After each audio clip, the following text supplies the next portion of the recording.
You're listening to the Garbage Pod.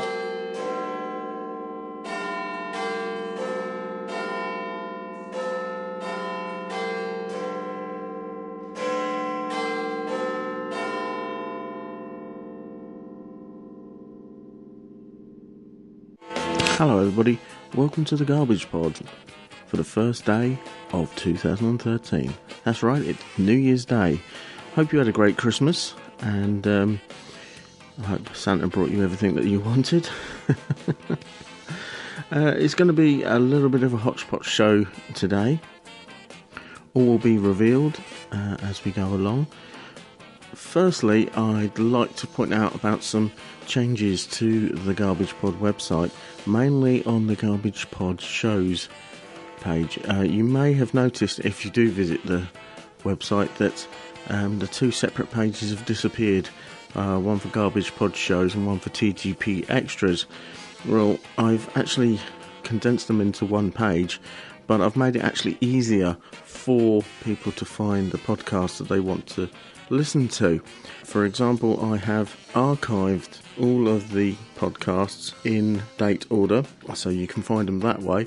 Or if you carry on going down the right hand side of the page, you will notice underneath the archive area there is a category area. Now that means you can either choose Garbage Pod shows, TGP extra shows, or everything. So if you just want to listen to a TGP show or all the TGP shows, you can just click on TGP Extra and it will only list the TGP Extra podcasts. If you want to listen to the normal podcast, click on the Garbage Pod shows and it will only list those. So that's brilliant. It also makes it easier for me to send the listeners directly to the latest podcast when it comes out on the social media networks. Go there, have a look, see what you think. I'm quite impressed with it, but then I'm easily impressed. The show might sound a little bit different today. A reason for that is I'm using a different recorder. I've actually gone back to my Tascam DR07, so let me know what you think of the quality of that. The reason why I'm using it is over Christmas I took my usual podcast recorder, the Sony, over to my family, because usually there will be some good content there, and I left the recorder in my father's car. I'm not going to be seeing my father for a little while, and so that left me without a podcast recorder. The DR07, as you've probably heard in old episodes, the reason why I don't use it is that I dropped it on the floor and it hasn't sounded right since, but hopefully this sounds okay for the show. What else have we got? There's a couple of NASA pieces that I wanted to play into the show. Firstly is this. Happy New Year from the International Space Station. Welcome on board. I'm Kevin Ford, Commander of Expedition 34, and I have two new crew members who just arrived aboard less than a week ago, ready to join me to get some science underway here in 2013. Hi, I'm Chris Hadfield from the Canadian Space Agency. It is a tremendous privilege to be one of the new guys on board the International Space Station. C'est un privilège énorme d'être un membre ici dans la Station Spatiale Internationale. Et je vous souhaite une bonne année. I want to wish everybody a very happy New Year. 2013 really promises to be a productive one for all of us on board the International Space Station.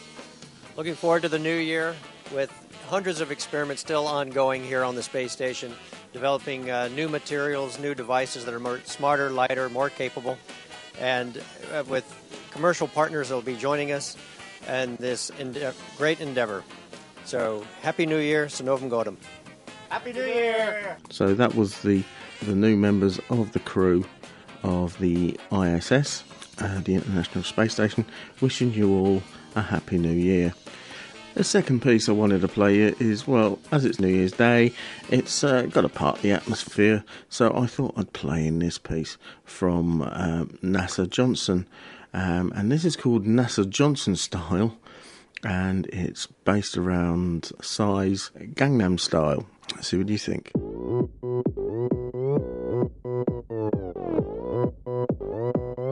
NASA Johnson Style. Johnson Style.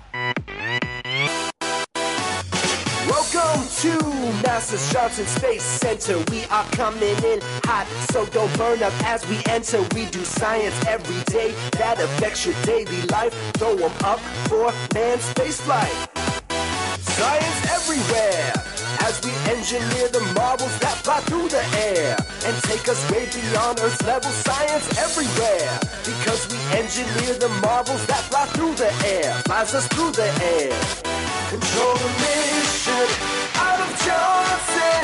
This is ground and this is space. Tell me, Houston, what's the problem? It's okay. Oh, it's okay. Because the flight controllers all at Johnson today.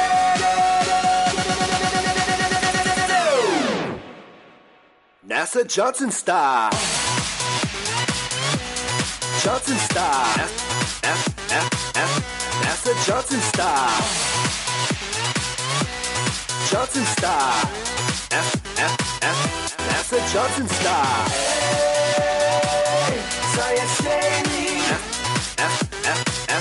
NASA Johnson style. Hey, it's amazing. NASA Johnson style. Orbiting Earth. International Space Station, where we work and live in space with a crew from several nations. Got Japanese and Russians and that European charm. Throw 'em up like the Canada arm. Kicking out research. 29K cubic feet revolves around the Earth. Science microgravity revolves around the Earth. Columbus jamming destiny. Kicking out research. Kicking out research. Train the Astro, not to Johnson, to go to space, to go to space. Cause the missions of tomorrow start today, they start today, as we engineer the future day by day.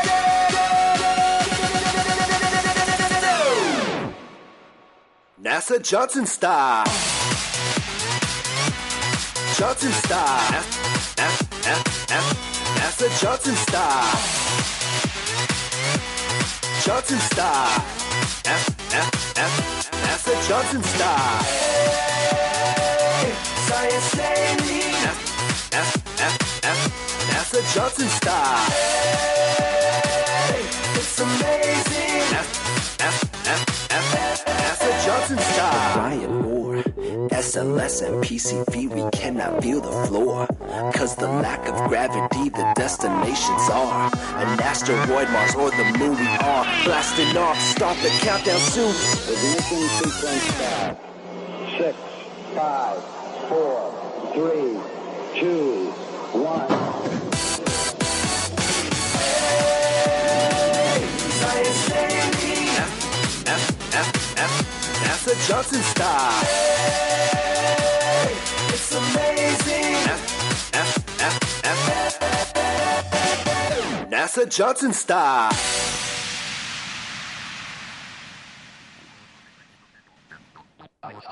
Well, I think it's absolutely brilliant because the idea of it is to try and get kids interested in NASA and science and things like that.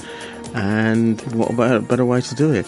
I'll put a link up to the actual video for this because it is really funny, and it actually has cameo appearances from two of my favourite astronauts. Firstly, Mike Massimino, or Astro Mike, as he's known on Twitter, and secondly, doing some rather dodgy dancing, is Clay Anderson, or Astro Clay, as he's called on Twitter.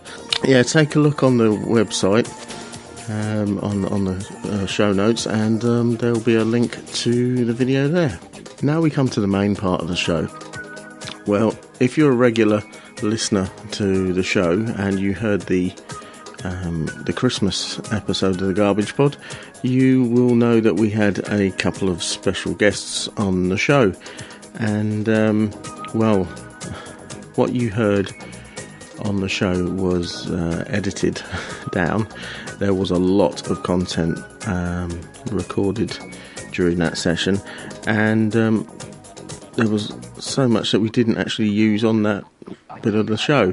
So I thought, well, I don't want to waste any of it, so here is the best of what was left.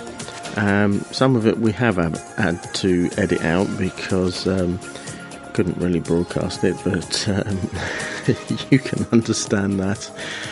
But here is Jimmy Hastell and Richard Vobes when we were talking to them about movies.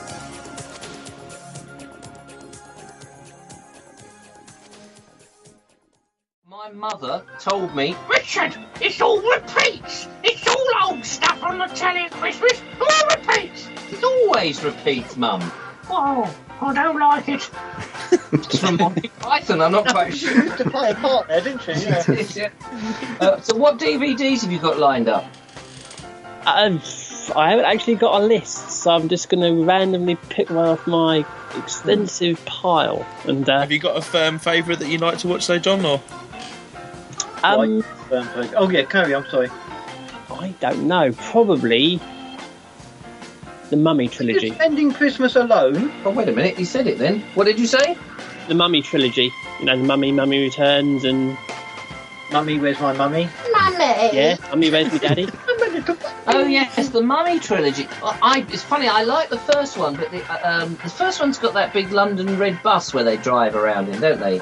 Yes. Yes. That one I like. The others... I've actually been on that bus. All the... the second and the third, like Jaws. You always feel like they're cashing in. Yeah. Yeah. The Mummy trilogy. What else have you got? What else would be good for Christmas? Let's have a look. Go on, have a look. For Christmas, you must have got something nice. Something nice. You got a little film I could watch. Yeah, Debbie does Dallas. I like Debbie, and I like Dallas. She likes you too. Oh, is she doing JR? Because she'll have a bit of a problem with him. Although he's quite stiff. She likes it like that. Keeping on that topic, the next film will probably be Deep Impact. I remember when that came out, because wasn't there the other... What was the other one with Bruce Willis that came out at the same time? Armageddon. Yeah. Oh, I cannot watch that film. There is so many scientific wrongs in that film. What was... I missed it. What was it called? Armageddon. Armageddon. Right. Armageddon. Today. Yes. Getting out of here. That's the Australian version. Yeah. With the didgeridoo. Okay, Skippy. What? There's a great big asteroid coming towards us? You mean he can't get out? Oh. We'll go down in one of the old mines. Deep Impact was a much better film. Yeah, it's as I say, Armageddon. There's a scene in there where they send two space shuttles up at the same time, and there's not a chance in hell you would have been able to, because the blast from one would have knocked the trajectory away from the other one. It would have just gone skew. You know, I'm trying to think really hard of an intelligent question to ask these guys, and I can't. Can you not? I'm really annoyed. I'm sure there is a question that's, really... That's fine by us, because... No, I can't think of it. We're not intelligent. No. We are 6 out of 20 intelligent, I'll have you know. 3 times in a row. Crichton, what are you doing, man? Oh, sir, I'm listening to the Garbage Pod. It's a podcast I found in the podosphere. Tell you what I would love to see again, and I saw it at the cinema, I'd love to see it again. The Best Marigold, whatever it's called. The best... Oh, is it the Marigold Hotel or something, isn't it? Yes. Yeah, absolutely bloody brilliant. I want to see it, I've not seen it yet. Oh, film of the year for me. James Bond was absolute shite, but the Best Marigold Hotel was... I can't believe this. You said that about Quantum of Solace. You said you would never go and watch another James Bond film again. It's true. Yeah, but you know what? The hype was that this one was different and it was more Bond. And I agree, it was more Bond than Quantum of flipping Solace and the previous Casino Royale. But it's still not a Bond. You know, they've lost her down in the blooming crater of something with the 500 men in boiler suits being picked up. Polystyrene rocks. And polystyrene rocks and the monorail and, you know, the big thing and then a bit of John Barry's music, 007 at the end. See, that's the other thing, you see. I mean, I quite liked Dave Arnold doing the music for the James Bond films, and they've got rid of him now. Oh, I don't care. I like the new Bond. I like him. I think he makes a good Bond. I just thought it was completely unnecessary to kill M. What was the point of that? Oh, you've ruined it for me now. Oh. You've ruined it, you bastard. I'm going to go and watch it just for that fact. I've been waiting for that to happen for years. I mean, when Bernard Lee died in real life or no longer used, and M was substituted in who was it doing it then? It must have been John Cleese. Not John Cleese as James Bond. Thank you so much. Right? Yes, you'll be good. Is this Smurfing off? Right, thank you. Yes, Manuel. It would be so funny, James. He's too old to do it now. But no, who was the what's his name? Who drove we did the tank, driving the tank. Brosnan. It's Brosnan. M. She became M in Pierce Brosnan's one. Yeah, she did. Yeah, she did. Yeah. But you didn't need any explanation. You didn't need to know that she was suddenly a woman, M. You just accepted it. So I don't understand why we've suddenly had to have her die so that we could just have, a replacement. And then Moneypenny... And here was the thing... Sorry to go off on a bender, but here was the thing. Here you had him work... Have you seen the film, all of you? Yes, I have. Yeah. Right, well... Carry on. Carry on, go on. I don't want to spoil it. You've ruined it for me anyway. At the beginning, he's working with this black chick who's a very, cool, nice, sort of sexy girl, but he doesn't have sex with her or anything like that. And she's very good and all the rest of it, and she ends up shooting him off this train. Oh, nasty. Anyway, you don't really see much of her until towards the end of the film. Pause that moment for a second. During the film, you suddenly see him reveal that he has got the Aston Martin car. TV, lovely car. Used in a previous film with Sean Connery with the machine guns and all the referencing back to a film that was not there. But, of course, this whole new James Bond is supposed to be, rejigging Bond, so forget the other films. Forget the rest, yeah. They never happened. Here he is. But he's got this car that is in a film that he never was in, that now he had never been a spy, yet he's got this film. So he drives and does this, and then at the end of the film, the black chick he's been working with turns out to be Miss Moneypenny, who's in the previous films in the 1960s. I'm sitting there going... Blah, blah, blah, blah, blah. It doesn't make any sense, does it? Chewed my brain up. And then they don't have the decency to have the, the big Bond villain with all the bomb, bomb, bomb, bomb, bomb, bomb, bomb, bomb, bomb, bomb, bomb. Is that not Mission Impossible music? It might be, yes. He's on the roll, leave him alone.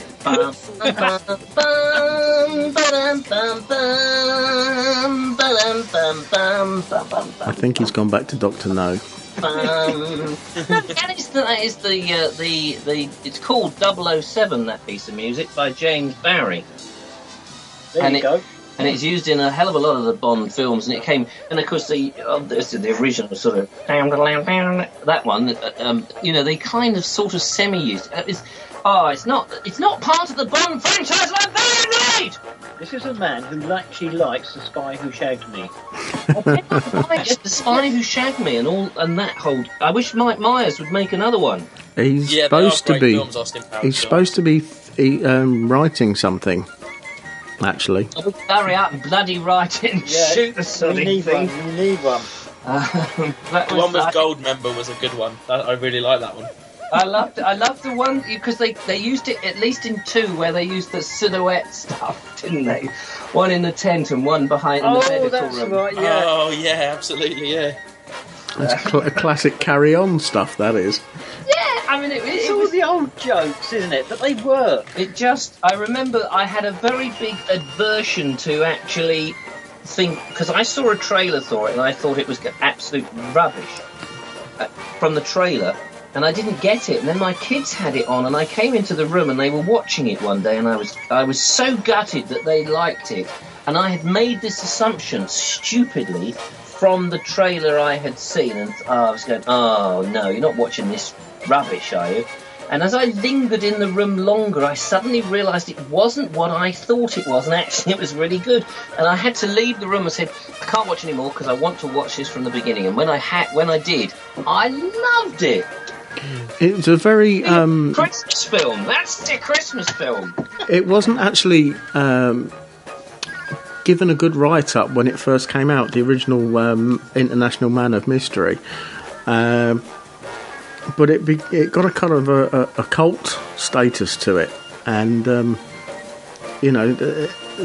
like students were watching it mainly, and then it kind of awesome. But it is, isn't it? Anything that's tongue in cheek and isn't taken too seriously becomes a hit, doesn't it? It becomes a cult following. I wouldn't mind one of those fembots. Yeah. I don't think Harriet would be too pleased about Oh dear. Scotland in a pub, that'd be brilliant. Oh yeah, the fat bastard. Oh, fat bastard. Yeah. Dr. Evil, I mean, it was just pure genius, and with little mini-me. Mini-me. It was mini-me. very, very good. Stop humping the laser. I should call it Preparation H. Yes, that whole, and the whole, we will ask them for £1 million. It was very funny. Very, very funny. Oh, blimey. No, I enjoyed that. That would be my Christmas film, definitely. Yeah, Austin Powers. It might go on my list to watch. Actually, when you say that, classic Bond. You can't have Christmas without a James Bond film. Is there a Bond film scheduled up for Christmas? There's bound to be somewhere. One channel somewhere. Gotta be. If you've got Sky Movies, there's actually a Bond channel. Oh, is there? No. Yeah, there's actually a 007 channel on Sky Movies. I actually quite rate the George Lazenby one. That was very... Secret Service. I thought that was really good. There was a lot of double entendres in that film, I found. Oh, really? Yeah, it was very... I found that tongue-in-cheek, very tongue-in-cheek, that film. I mean, I know he couldn't act for toffee. That was the sad part of it. But I did like it. Because I remember a time I was round at my auntie's and there was just me and my cousins just sat there watching it, and every 5 minutes or so we were laughing our heads off because something that he'd said, and my auntie said, well, what comedy film are you watching? We said, we're watching James Bond. Bond, yeah. Now, there's the thing. The new James Bond with Daniel Craig, there isn't any humour. That's what's lacking. There might be the quip. There is the odd quip, but they're very, very remote and subtle and not. Whereas go to back to Dr. No, there was some elements of humour. It may have been very wry, but it was very cold.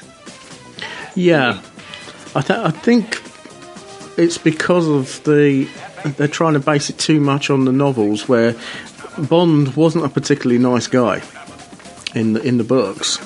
He was quite a ruthless killer, so that's where it jars for me, because I haven't read the books, but I do like the franchise of the movies, and it's just sort of, it grates. Well, it's a little bit to me. I look at it in the same way that the Batman movies. Some people don't like them at all because they're dark and they're gothic. But that's how I read them in the comic. Well, I mean, if you think about it, with the Batman franchise, you've seen your mum and dad killed in front of your eyes. What do we expect him to be like? He's got to be slightly off balance, hasn't he? Yeah. All the The way. new franchise is phenomenal. I think the new 3 films have been fantastic, especially the last one. The middle one, The Dark Knight. That was. I can't. I have to say, I'm one of those that was brought up on the Adam West. Oh, he was programs, and that for me was. But I never read the comics, so I didn't know anything about that. And it was obviously it's a different film and a different type of thing. So I liked cheese. Yeah, the Batman from the 1960s was had a class of its own, mainly because it was so camp. It was unbelievable. Camp, and you know that the film where he's running around with a bomb and he can't get rid of the bomb because everywhere he goes there's somewhere to blow up, and that whole business about we're stuck on a buoy out in the sea and there's sharks all around us. Holy ridiculous, Batman! What are we going to do? Use Actually, some Batman repellent shark spray. In one of the one of the other movie versions of it, there was a kind of a homage to that, where it was the first one when Robin was introduced, and there was a bit where they were on this boat or something like that, and it was falling to pieces. And Robin turned round to Batman and said, "Holy rusted metal, Batman." And he goes, "What?" And he goes, "No, it is. Holy rusted metal, Batman." Which one was that one? Was that when they first brought in Chris O'Donnell? That one? Yeah. Okay. But it was an era of its time, and if you were brought up in that era, yeah, for me it was that was Batman. Yeah, because I was the Michael Keaton version, because that's the one I grew up on, which was again a little bit darker. Which it is a bit of useless trivia for you. It was the first actual film in the UK to have a 12 certificate rating. What Batman was? Yeah. Well, I'm very surprised, really. What year was it then, Mark? 89. 89? Wow. Oh, is that the Mark Keaton one? Yeah, Michael Keaton one. Michael Keaton. Yeah. Yeah, Batman and Batman Returns, wasn't it? Yeah. They were the two he made. What was his name? What was the guy, the Penguin, Meredith? What was his name? Burgess Meredith. Burgess Meredith, yeah. The original guy, yeah. In the original Batman film, do they not have all of the villains in that film, or is it just one of them? I think they do have them all. They've all ganged up. The Riddler, the Joker, the Penguin, Catwoman. Yeah. It was about it, wasn't it? That was the original Catwoman. Was that Eartha Kitt? Was it? Oh, hang on. Yes, that rings a bell. You're listening to the Garbage Pod. Where your input is our output. The Old Avengers, that was another good series, if we're going down memory lane of old TV series. That was another thing they ruined when they made the movie version. I never saw the movie version. I saw a clip of that it, was a trailer, awful. and I thought, what's the point? Without Patrick McNee, they didn't do a bad job with Purdy and the coffee bloke, whatever his name was. Oh yeah, shake your thing. Time. You're on about the new Avengers, The yeah? rest of his life, did he? Gareth Hunt. He probably did lots of theatre. There was a number of those sort of people that just turned up. It's like with The Saint. They remade The Saint with Ian Ogilvy.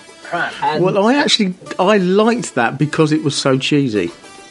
Oh, I love the theme music. The theme music was the best thing about it. But I just thought he looked too boyish. The movie version that they brought out, which was The Saint, was played by Val Kilmer, I think. Oh yes, that was the film, and that was a load of old tosh. Yeah. Because they always want to bung in sort of awful personal issues and character development and all the rest of it. And if you've read I read the books when I was a kid, and there was this whole. I love to say there was lines like he moved across the landscape, giving the impression that he was strolling, but actually covering huge amounts of ground. And you read that and you think, oh yeah, he was able to walk by taking massive strides, but looking as if he was strolling, but actually moving faster than he was, which is totally impossible to do. That's like a Japanese movie, isn't it? No. And I remember when talking of that, I was brought up also, I read copious amounts of Bulldog Drummond. Did you ever read any of those? I know of them. By Sapper. The original books by Sapper. And then there was another guy who wrote them, and it would always go, whoever his name was, whatever his name, Dave Fish, let's say.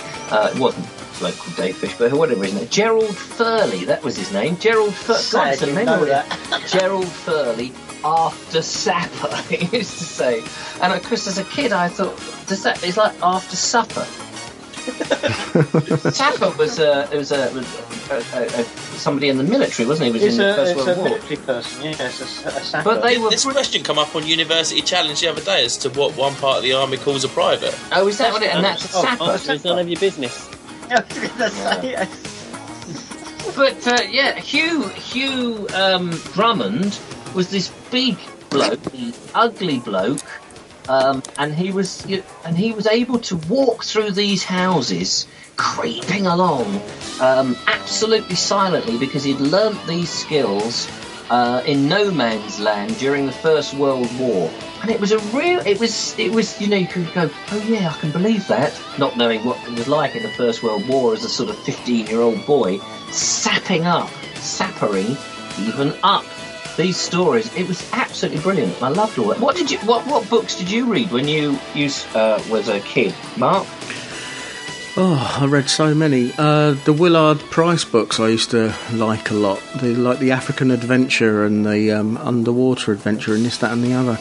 Do you remember... Sorry, just suddenly thought... Do you remember Marine Boy? Oh, I've seen clips of it. How old are you, Mark?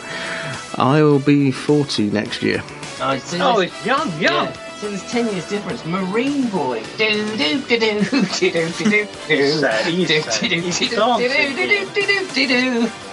they were the days. Bless him. His little face has gone red. I love everything. Yeah. He used to... That'll be the beer. On Oxygum. No, trust me, it's not the beer.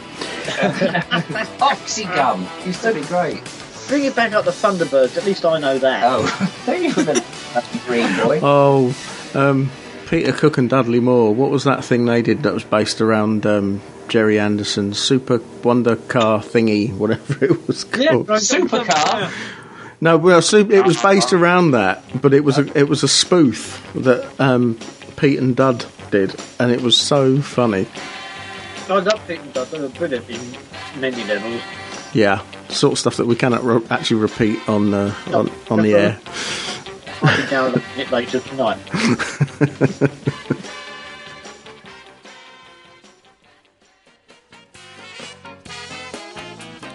Well, that's the end of the show. As always, we'd love to hear your feedback. So send an email to garbagepod@virginmedia.com. That would be fantastic if you could. You can also visit the website. That's for people who are not actually listening to this on the website. If you're listening to it on iTunes or via our RSS link, then feel free to drop by at www.thegarbagepod, all one word, .weebly.com. There you'll find everything you need to know about the Garbage Pod. There's our biogs, there's the RSS feed, there's the show's pages, there's the video pages, there's the blog, and lots more. And there's also links there so that you can follow us on Twitter and Facebook. Well, that only leaves me to say, take care one and all, and I'll speak to you again soon. The Garbage Pod is a Spamhead production. Sure.